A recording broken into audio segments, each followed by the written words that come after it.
1937. El Hindenburg, la máquina voladora más grande del mundo, llega a los Estados Unidos con 97 personas a bordo. Es el fin de un exitoso vuelo transatlántico. Momentos antes de aterrizar, hay un feroz incendio. En solo 34 segundos, la poderosa aeronave queda destruida. Mueren 36 personas. Muchos sufren quemaduras horribles. ¿Pero qué causó ese devastador incendio? Ahora un detective de accidentes de aviación del siglo XXI revisa uno de los más famosos desastres aéreos de la historia. Mediante avanzadas simulaciones de computadora, revelaremos lo que realmente destruyó el Hindenburg. Los desastres no ocurren porque sí, son una cadena de eventos críticos. Revelaremos las claves de los últimos segundos catastróficos. El dirigible Hindenburg. Europa. Alemania. Frankfurt. 3 de mayo de 1937. El LZ-129 Hindenburg, la mayor máquina voladora jamás construida, sale de su hangar. Su destino es Lakehurst, Nueva Jersey. No es un cruce común. Es el lanzamiento del primer vuelo transatlántico programado de la historia. Desde su salida del hangar en marzo de 1936, la aeronave realizó una serie de 62 exitosos vuelos de prueba y publicidad. Construido por la compañía Zeppelin, el Hindenburg mide 245 metros de longitud, como un transatlántico, y tiene la altura de un edificio de 13 pisos. Los 36 pasajeros que abordarán esta noche pasarán su vuelo en la cubierta de pasajeros, cerca del frente de la nave. En su mayoría son importantes hombres de negocios, pero también figura en la lista de pasajeros una de las primeras familias que volaron en el Hindenburg, Hermann y Matilda Dönner, con sus 3 hijos, Irene, Walter y Werner. Esta adinerada familia vive en México, a 11.000 kilómetros de allí, y regresan de unas vacaciones en Alemania, su tierra natal. Para Werner, de 8 años, volar en una aeronave es una experiencia única en la vida.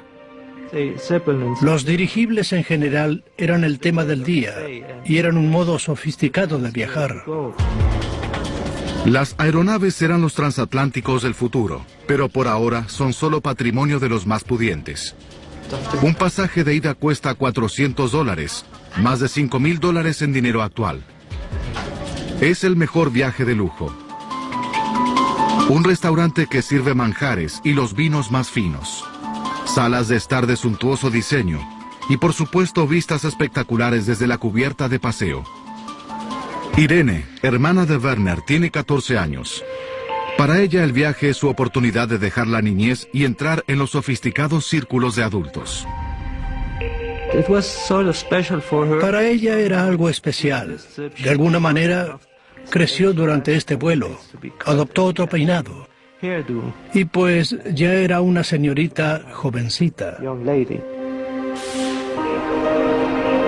En tierra se reúne una multitud para observar el lanzamiento. Para muchos, el solo hecho de ver esta enorme aeronave es una experiencia inolvidable. Al abordar los pasajeros, les confiscan sus encendedores y fósforos, y tienen prohibido expresamente salir de los sectores destinados a los pasajeros, con buena razón. La cubierta de la aeronave es de algodón y lino resistentes, impermeabilizados y compactados con una pintura química llamada Duco. Dentro de la cubierta hay 16 bolsas de gas de más de 30 metros de altura, conteniendo casi 200.000 metros cúbicos de hidrógeno, un gas más liviano que el aire y altamente inflamable que da elevación a la nave. Delante de la cubierta de pasajeros, aferrado debajo del dirigible, está su cerebro, la gran cabina de control. Al mando está Max Pruss. Es uno de los capitanes más experimentados de la compañía, con más de 22 años de experiencia de vuelo. Además, comandó al Hindenburg en 22 vuelos anteriores.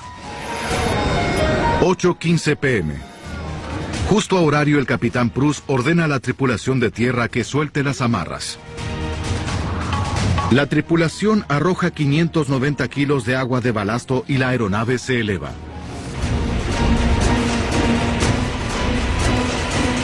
Al llegar a los 60 metros, la tripulación enciende los 4 motores diésel a hélice de 1100 caballos de fuerza.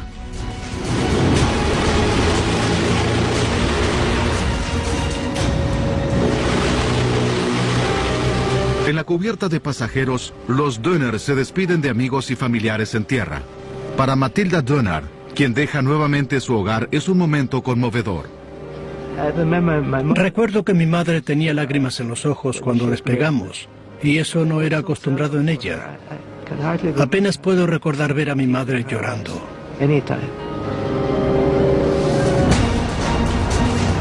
En pocos minutos el Hindenburg alcanza la velocidad máxima de 125 kilómetros por hora. El viaje de 6.500 kilómetros debería tardar unos 2 días y medio, un poco más de la mitad de lo que tardaría un barco. Su itinerario de vuelo sobrevolará Holanda, bajará por el Canal de la Mancha y cruzará el Atlántico hasta la costa este de los Estados Unidos. La compañía envía a su jefe de operaciones, Ernst Lehmann, para observar este importante vuelo. Lehmann es ferviente adepto al partido gobernante nazi. Está a bordo para asegurar que el Hindenburg viaje a horario. Cualquier demora será una gran vergüenza. Pero como bien sabe Lehmann, el Hindenburg tiene un talón de Aquiles: mal clima.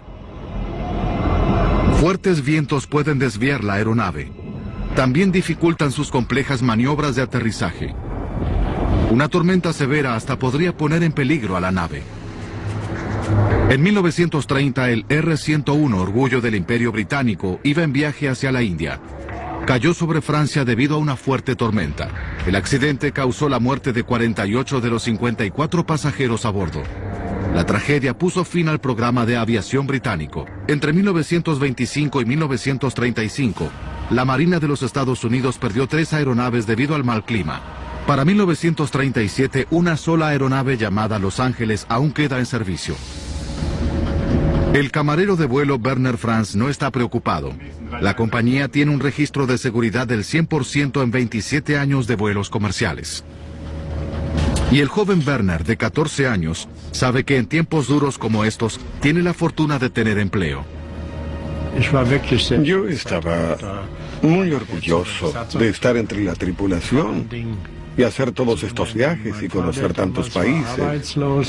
Mi padre no tenía trabajo en esa época y teníamos poco dinero. Era increíble formar parte de esto. Pero en el vuelo de hoy, hay una nueva amenaza para los pasajeros y los tripulantes en el Hindenburg. Bajo la dictadura de Adolf Hitler, los nazis se rearman para la guerra. También reprimen brutalmente toda oposición en su país. La construcción del Hindenburg fue financiada en parte por Hitler y se convirtió en una poderosa herramienta de propaganda nazi. Pero la representatividad de la aeronave también la convierte en blanco para los oponentes al régimen nazi. En 1933 el Parlamento alemán se incendió y solo quedaron cenizas. Las autoridades alegaron sabotaje. Y ahora, hace solo unos días, las autoridades germanas le advirtieron a Ernst Lehmann que había una amenaza específica contra este vuelo crucial. ¿Podría haber saboteadores a bordo pasando por pasajeros o tripulantes con la misión de destruir el Hindenburg? Miércoles 5 de mayo, tercer día.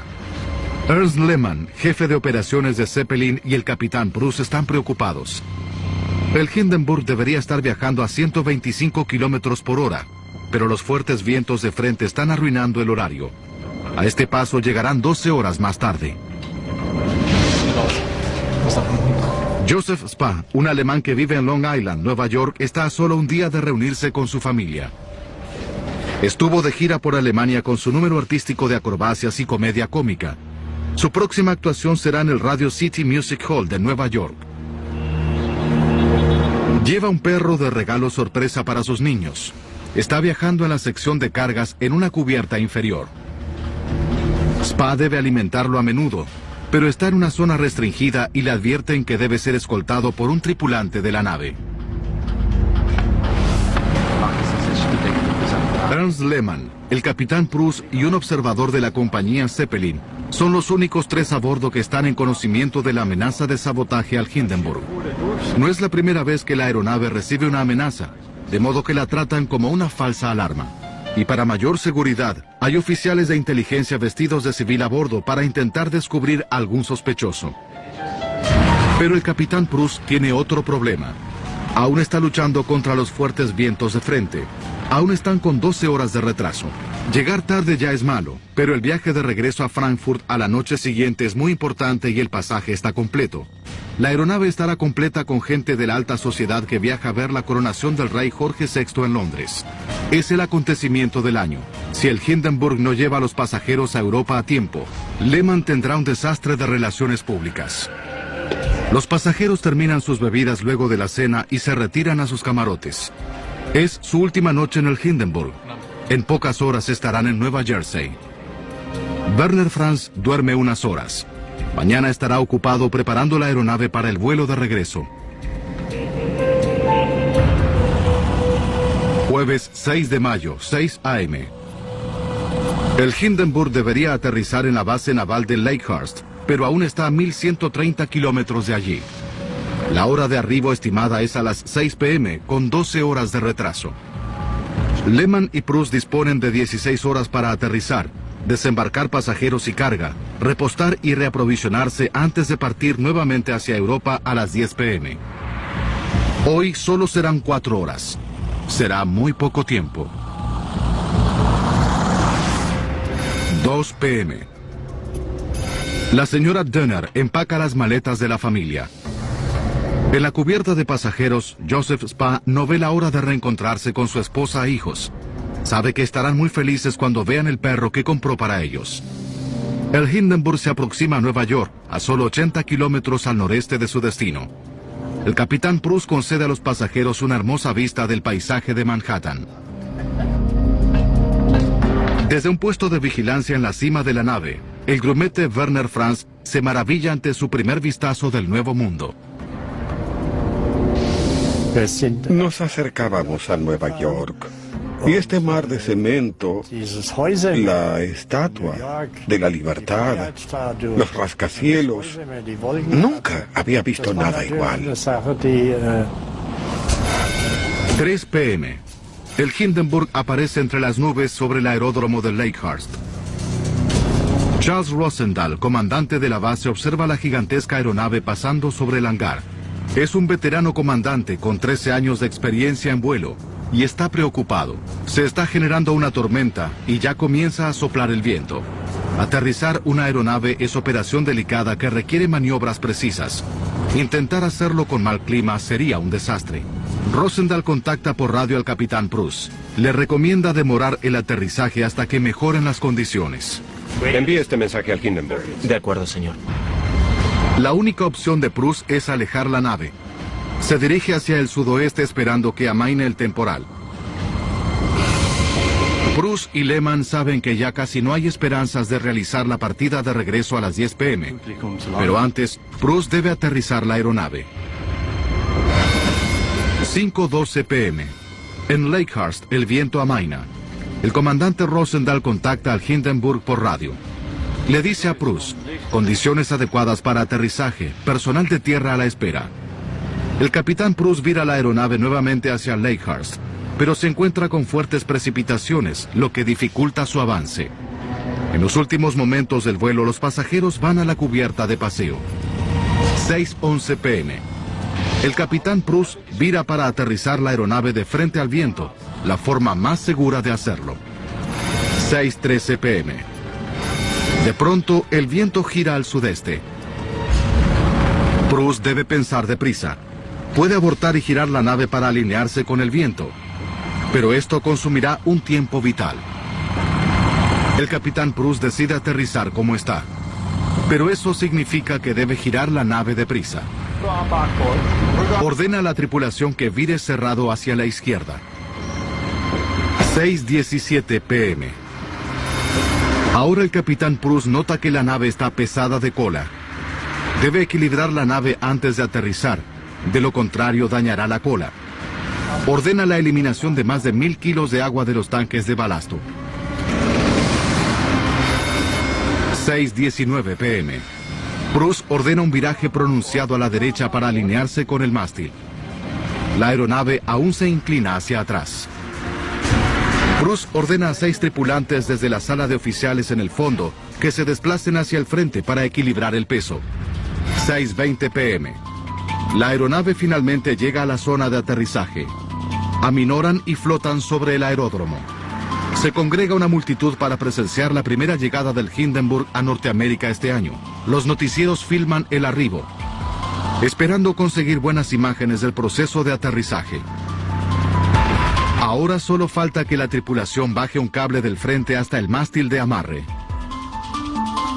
Luego el personal de tierra arrimará la nave al mástil. Antes de bajar el cable de amarre, Bruce debe lanzar 2 cabos de anclaje. Estos los sostendrá el personal de tierra para evitar que el Hindenburg se desplace. 6:21 p.m. Cae a tierra el primer anclaje, seguido de inmediato por el segundo. 6:25 p.m. De pronto, el gentío en tierra ve llamas alrededor de la aleta estabilizadora. Luego el frente de la nave se levanta. Mesas y sillas se deslizan por el piso. Los pasajeros caen. Werner Dönner siente que el aire se calienta como un horno. De pronto el aire se encendió. En un instante todo estaba en llamas. La aeronave más grande del mundo es un infierno total. 97 personas, incluyendo a los 3 niños Dönner, están atrapados dentro del Hindenburg, a 60 metros de altura. 36 pasajeros están a instantes de desembarcar del Hindenburg cuando ocurre el desastre. En el sector de control, la tripulación siente un sacudón. Un oficial grita: "La nave está en llamas". El frente de la nave se eleva más de 100 metros del suelo. El fuego arrasa la aeronave. En segundos, el Hindenburg queda envuelto en llamas. Werner Franz está atrapado en el corredor de la cubierta inferior. Debe encontrar una salida antes de que lo alcancen las llamas. Esta explosión significaba una gran catástrofe. Supimos al instante que la aeronave estaba perdida, estaba incendiada y no podíamos salvarla. Werner avanza como puede por el corredor buscando una salida, pero tropieza y cae. Se aferra fuertemente a la cuerda de la baranda. Al estar colgado de estas cuerdas, todas las experiencias de mi vida regresaron a mí como un filme. Werner se abre paso a puntapiés por la lona de la planchada. Salta de la nave incendiada cayendo a tierra 5 metros más abajo. Vencido por el terror, corre a los brazos de un compañero tripulante. Perdí el control y comencé a gritar. Pero él me serenó y me dijo: ¿qué sucede? ¿Estás bien? ¿No es así? Contrólate. Ve a ayudar a alguien. Pero Werner está tan aterrado que no puede regresar al infierno. La gente con graves quemaduras pasaba corriendo junto a mí. De ninguna manera regresaría a la aeronave. El fuego consume al Hindenburg. Los Dönner están en la sala de estar. Si no salen ahora morirán, pero están a 9 metros de altura. Matilda le grita a su hija Irene de 14 años que salte por la ventana, pero la niña está muy asustada.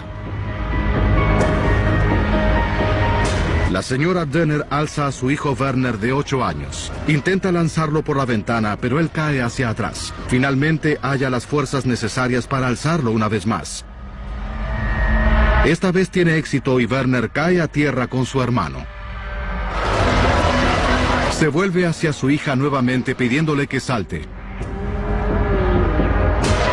Pero Irene está paralizada por el terror. En cambio, se dirige hacia las llamas en busca de su padre.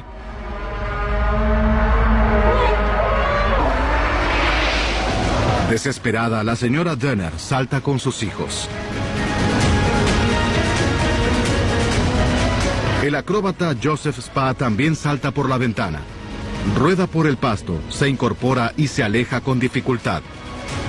Pero no puede rescatar a su perro que perece en el incendio. 34 segundos después de la aparición de las primeras llamas, el Hindenburg se consume en el infierno. Los restos se desploman a tierra, totalmente destruidos. Las ambulancias llevan a los sobrevivientes al hospital.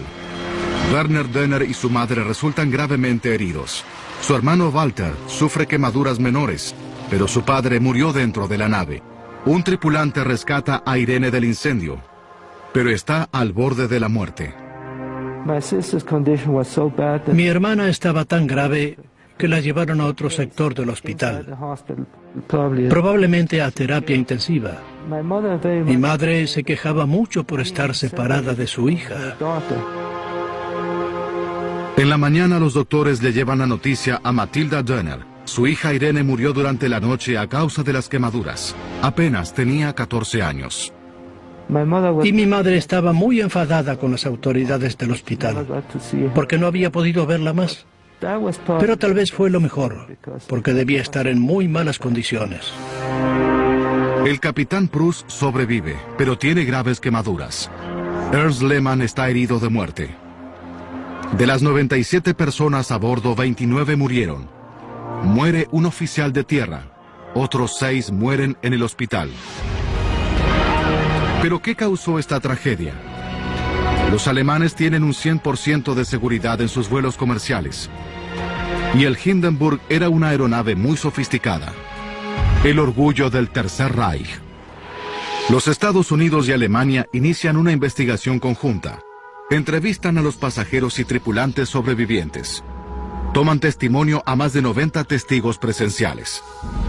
Pero en 1937 hay muy poca tecnología en la cabina para conducir una investigación concluyente del accidente. Y en los 68 años después de la tragedia, aparecieron muchas teorías, algunas muy controvertidas. Aún hay debate sobre la causa real de la destrucción del Hindenburg. Ahora, Segundos Catastróficos revisa la investigación por la pérdida de la famosa aeronave. Con experimentos forenses y científicos modernos, finalmente resolveremos el misterio. ¿Qué fue lo que comenzó el fuego a bordo del Hindenburg? ¿Pudo ser un acto de sabotaje? ¿Y qué alimentó tanto el fuego para que consuma toda la nave en solo 34 segundos? Una avanzada simulación por computadora nos llevará donde ninguna cámara puede llegar, al corazón de la zona de desastre. Greg Feith es uno de los mejores detectives de accidentes de los Estados Unidos. Tiene 24 años de servicios en la Comisión Nacional de Seguridad del Transporte. De los 24, pasó 8 como jefe del equipo que investiga cada accidente importante en los Estados Unidos. Trabajó en algunos de los accidentes aéreos más complejos y desconcertantes del mundo, y hasta ahora resolvió cada uno de ellos. Pero hay un desastre que siempre quiso explorar. El Hindenburg siempre me intrigó, porque era una magnífica máquina voladora que cayó en el mayor de los desastres, una catástrofe, y nadie realmente tenía idea de cuál había sido la causa. Pero Feith aporta la experiencia de un investigador moderno y su habilidad de forense. Debe mantener la mente abierta a todas las posibles causas del accidente. En cualquier gran explosión de una aeronave moderna, toda la atención se deriva hacia el terrorismo. Cuando hay un incendio durante el vuelo, debemos pensar lo peor. Hay que determinar qué condujo a ese incendio en vuelo. Uno va a lo extremo y lo extremo es el sabotaje. Feith se entera que el Hindenburg recibió muchas amenazas de sabotaje en su año de operaciones. Pero ¿quién querría destruirlo? Rick Citarrosa es vicepresidente de la Sociedad Histórica del Lakehurst y especialista en la época del Hindenburg. Al tornarse cada vez menos popular en el mundo el régimen nazi, debía enfrentar una serie de problemas de seguridad y por esa razón había gran temor de que se produjera un acto de sabotaje contra la aeronave. Greg Feith examina el informe original por si había alguna evidencia de advertencias de sabotaje. Nota que Ernst Lehmann recibió un informe de la inteligencia alemana sobre una amenaza específica. Pero ¿quién tenía motivos? Hitler y su partido nazi tenían muchos enemigos en Alemania. Tenían una política de represión brutal contra los judíos, socialistas, comunistas y escritores opositores. Cualquiera de ellos estaría feliz de ver destruido al Hindenburg. Veit verifica los informes oficiales y encuentra a un pasajero que pudo tener la oportunidad de destruir al Hindenburg. Joseph Spa. Luego del accidente, Spa es investigado intensamente. Vive en Norteamérica con su familia, pero es alemán. Y en los últimos meses había estado viajando por toda Europa. Es justamente el tipo de entorno que hace pensar seriamente a la inteligencia alemana. Según el informe del FBI, Joseph Spa actuó en forma sospechosa. De hecho, Spa accedió a áreas de alta seguridad donde no se permitía la entrada a ningún pasajero, aparentemente a visitar a su perro. El hecho de que Spa sea un acróbata con gran agilidad significa que podía trepar con facilidad por los angostos recovecos del Hindenburg. ¿Pudo Spa haber utilizado a su perro como cortina para plantar una bomba? ¿Era este actor de Music Hall realmente un despiadado terrorista responsable de la destrucción del Hindenburg y la muerte de 36 personas? El investigador de accidentes aéreos Greg Feith está intentando develar uno de los mayores misterios de la aviación. ¿Por qué estalló en llamas el dirigible Hindenburg y se estrelló sobre la base naval Leichhardt en 1937? Muchos de los oficiales y tripulantes del Hindenburg estaban convencidos de que la causa fue sabotaje. Feith quiere saber si la teoría tiene asidero. En el informe encuentra un dato intrigante sobre uno de los pasajeros. El acróbata Joseph Spa se internó en áreas no autorizadas, donde estaban los tanques de combustible, en varias ocasiones y solo. Le dijo a la tripulación que estaba atendiendo a su perro. ¿Podría estar buscando un lugar para instalar una bomba? Feith sabe que el FBI investigó a Spa y no pudo encontrar un motivo, pero quiere ver él mismo los movimientos de Spa dentro de la nave, bajo el microscopio. Estudia las imágenes de los noticieros. Lee los informes de testigos. Manifiestan que el fuego comenzó en la parte superior de la nave, junto a la aleta vertical.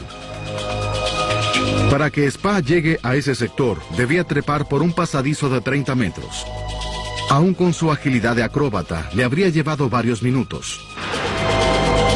Y de algún modo debería evitar ser detectado por los tripulantes que patrullaban el sector. Y si lo descubrían, no podía alegar estar alimentando a su perro cuando éste estaba en el sector de carga, en la zona inferior de la aeronave. ¿Por qué se habría tomado tantos riesgos cuando tenía muchas oportunidades de instalar una bomba aquí, con un efecto igual de destructivo? Feith decide que es demasiado exagerado y descarta a Spa como un potencial saboteador. De modo que si no fue un acto terrorista, ¿qué otra causa pudo incendiar la nave? Los informes conjuntos manifiestan que fue una chispa que incendió la pérdida de hidrógeno, que a su vez consumió a la nave en 34 segundos. El hidrógeno ciertamente parece el culpable más obvio. Es muy inflamable cuando se mezcla con el aire, y el Hindenburg tenía 16 celdas de gas, con un total de 200.000 metros cúbicos de hidrógeno.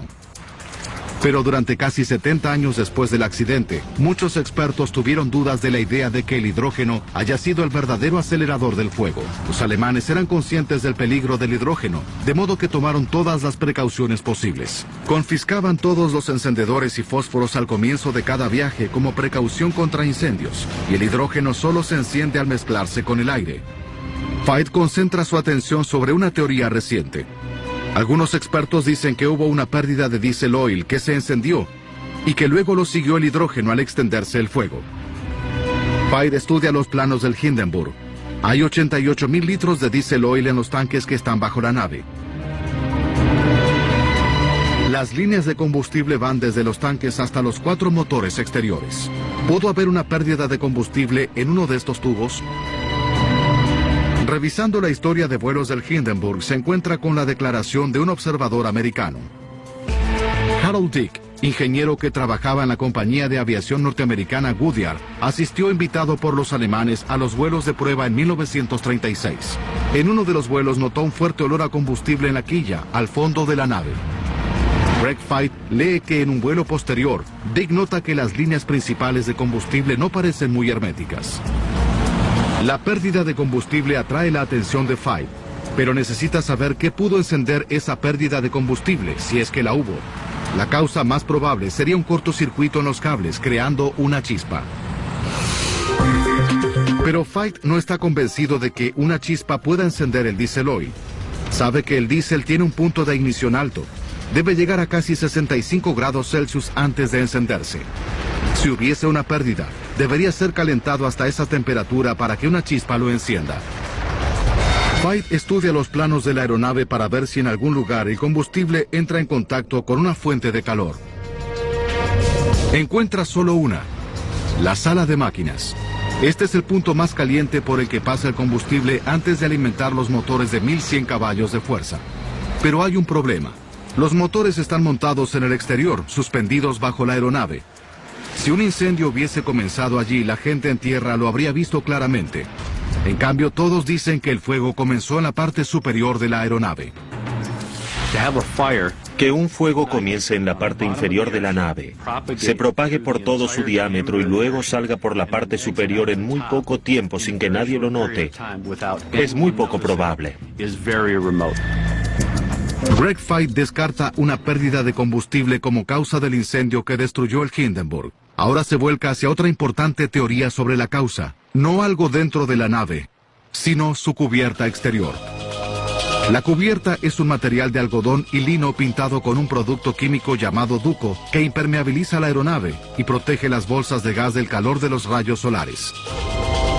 El duco utilizado en el Hindenburg era un nuevo tipo de pintura llamada butilacetato de celulosa.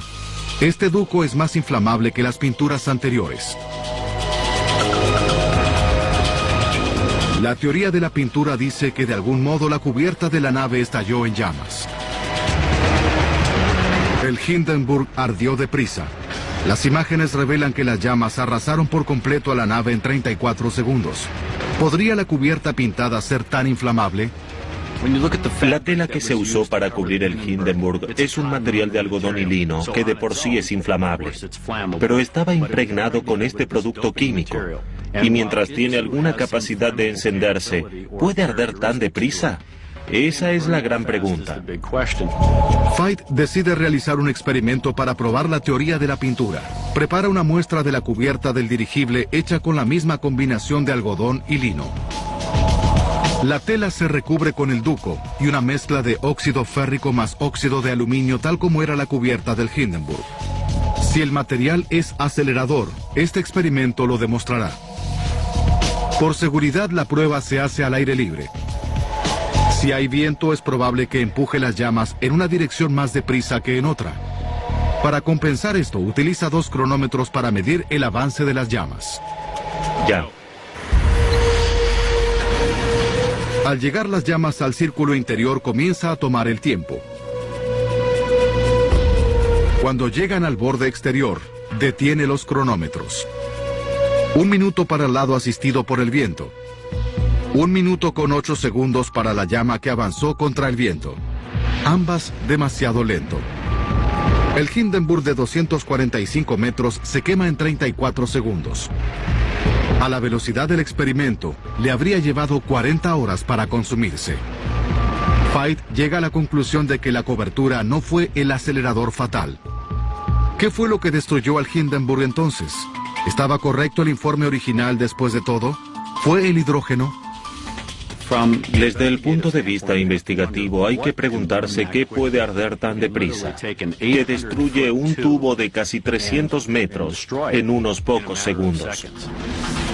Veit convoca al profesor Nick Syret, ingeniero mecánico con 30 años de experiencia en velocidad de combustión, para que calcule si fue el hidrógeno lo que hizo arder al Hindenburg. La aeronave medía 245 metros de largo. El profesor Syret sabe por estudios científicos que el hidrógeno arde a una velocidad de 9 metros por segundo. Realicé cálculos de la velocidad de la llama de hidrógeno y es perfectamente consistente con los 34 segundos en que el incendio destruyó a todo el Hindenburg.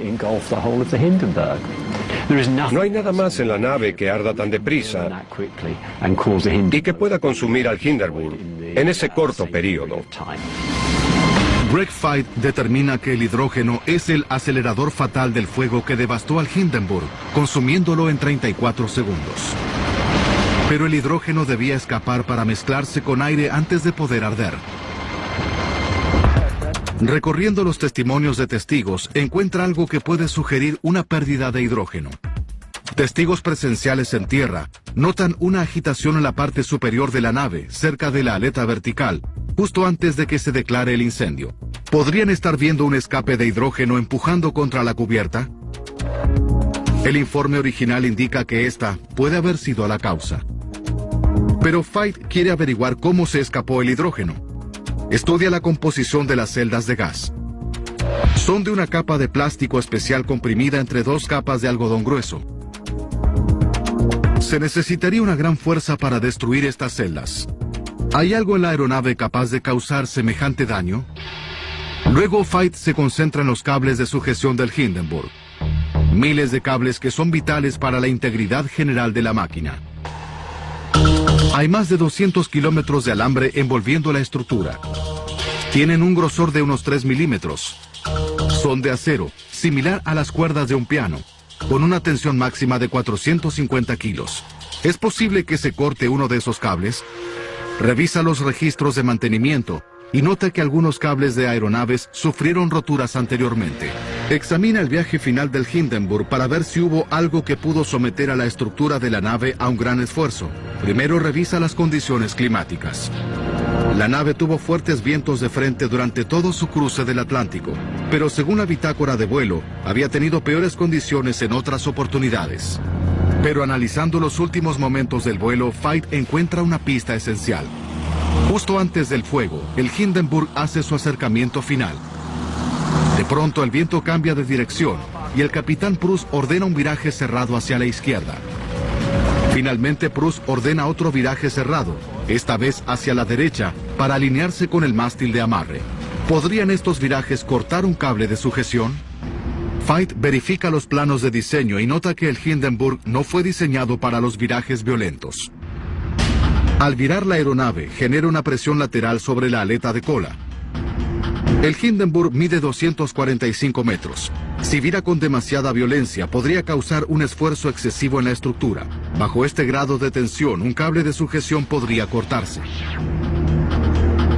En un viraje cerrado, el mayor esfuerzo de la nave está justo delante de la aleta de cola. Y Feit sabe por informes de testigos que fue allí donde probablemente comenzó el fuego. Si se cortó un cable, el efecto del latigazo sería tan violento que podía cortar la cubierta protectora de la celda de gas. Feit también es consciente de que la aeronave pudo estar inclinada hacia atrás como resultado de la pérdida de hidrógeno de una celda.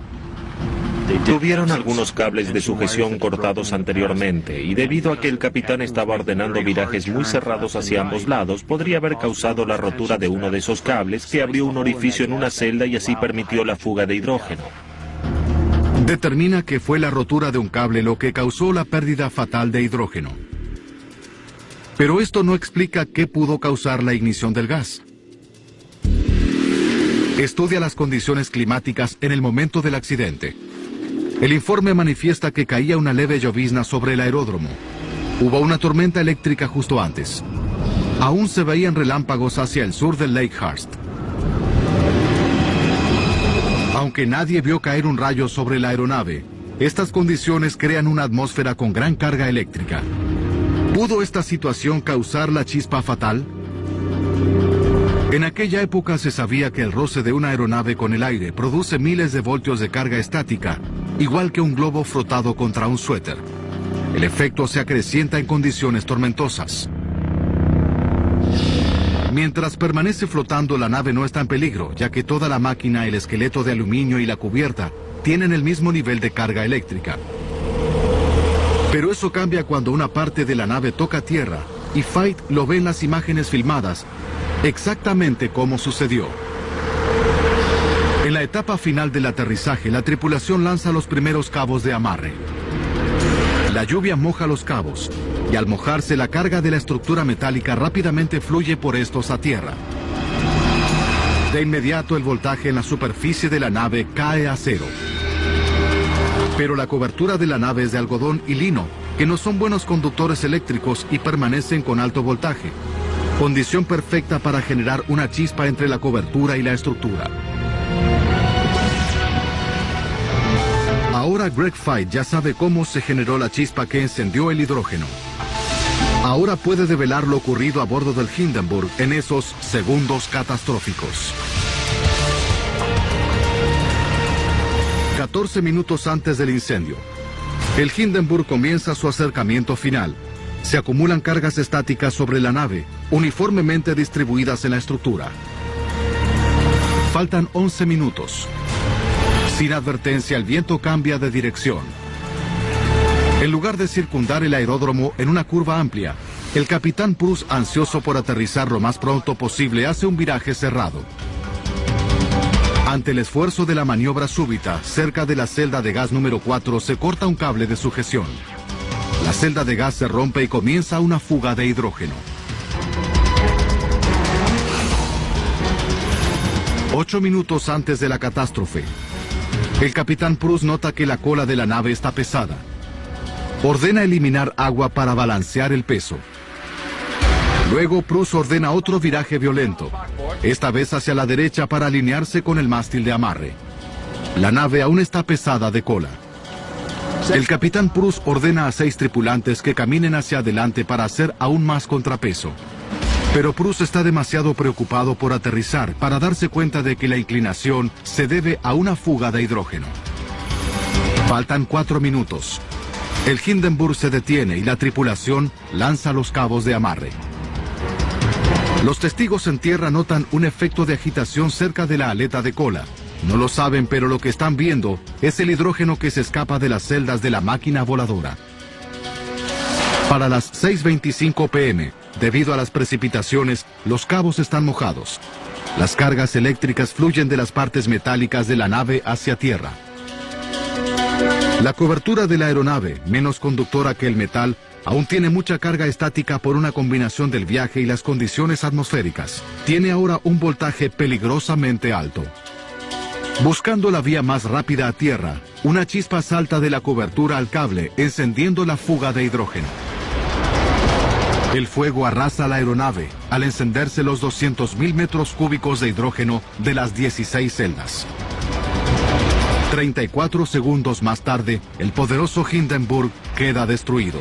36 personas mueren en el accidente. Pero Greg Feith aún tiene un detalle sin resolver. ¿Cómo pudo el Hindenburg arder con una llama anaranjada, cuando el hidrógeno arde con una llama invisible? Greg Feith determinó que el Hindenburg quedó destruido por una chispa, causada por las condiciones atmosféricas tormentosas que encendió una fuga de hidrógeno. Pero aún le queda una pregunta. Él sabe que el hidrógeno arde con una llama invisible, y sin embargo los testigos manifiestan que el Hindenburg ardió con una llama anaranjada. ¿Cómo pudo arder así el hidrógeno? Feith arma otro experimento. Enciende un chorro de hidrógeno. No hay llama visible. Pero tan pronto como coloca un trozo de tela en la llama de hidrógeno, la llama se torna visible. El hidrógeno arde con llama invisible, pero no es lo que la gente dijo cuando observaba el incendio del Hindenburg. El fuego que ellos vieron era del material de cobertura que finalmente se encendió y ardió. Revisando papeles, Greg Feith se da cuenta de que la tragedia pudo ser evitada. Se entera de que la compañía Zeppelin tenía reglas estrictas sobre el procedimiento de aterrizaje. De hecho, durante el entrenamiento, advertían a la tripulación que no aterricen en condiciones de tormenta eléctrica.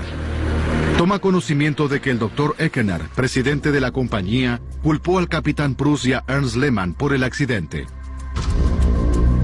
El doctor Eckener estaba convencido de que fue error del piloto. Cuando supo en qué condiciones intentaron aterrizar, quedó anonadado y muy enfadado. Sostenía sin ninguna duda que el aterrizaje nunca debió realizarse bajo esas condiciones.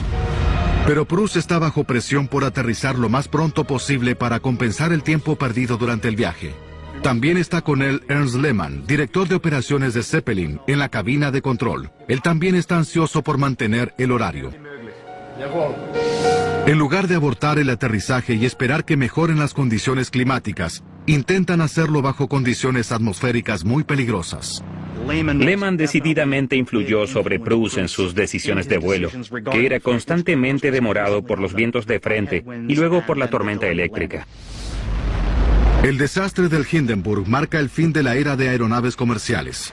Alemania inmoviliza su otra aeronave de pasajeros, el Graf Zeppelin, hasta que puedan utilizar helio, gas no inflamable como medio de elevación. Pero con Europa al borde de la guerra, Estados Unidos, único país con provisión de helio, se niega a venderle el gas a Alemania. Y cuando estalla la guerra, los nazis cancelan por completo su programa de aeronaves. Pero el desastre enseñó valiosas lecciones. Nunca más se utilizó el hidrógeno como medio de elevación de aeronaves de pasajeros. Hoy en día son todas elevadas con helio. Inmediatamente después del desastre, la compañía Zeppelin diseña un carro de truenos. Esta máquina, ubicada en el aeródromo de Frankfurt, medía la actividad eléctrica en la atmósfera. Es un hito en la recolección de datos precisos sobre condiciones tormentosas. Y en la actualidad, la evaluación de las condiciones climáticas está a la cabeza de la seguridad de la aviación. Casi 70 años después, solo quedan 2 sobrevivientes de la tragedia que se tenga conocimiento. El grumete Werner Franz tiene ahora 83 años. Luego del accidente estudió ingeniería, pero los recuerdos de ese día aún permanecen grabados a fuego. Me llevó mucho tiempo recobrar la calma. Esas impresiones quedaron en mi mente durante mucho tiempo. Sufrí a causa de eso por tener que enfrentar la tragedia. Werner Dönner regresó a México con su familia. Ahora, a los 75 años, vive en los Estados Unidos. Aunque perdió a su padre y a su hermana, él cree que el accidente le causó un efecto positivo. Me pregunto qué habría sido de mi vida sin el accidente. Yo era un niño malcriado y tal vez me hizo una mejor persona de lo que hubiera sido en otras condiciones. El Hindenburg aún es la máquina voladora más grande jamás construida. Los pasajeros aéreos actuales podrían cruzar el Atlántico en pocas horas, pero el lujo y el estilo que disfrutaron los pasajeros del Hindenburg tal vez nunca serán superados.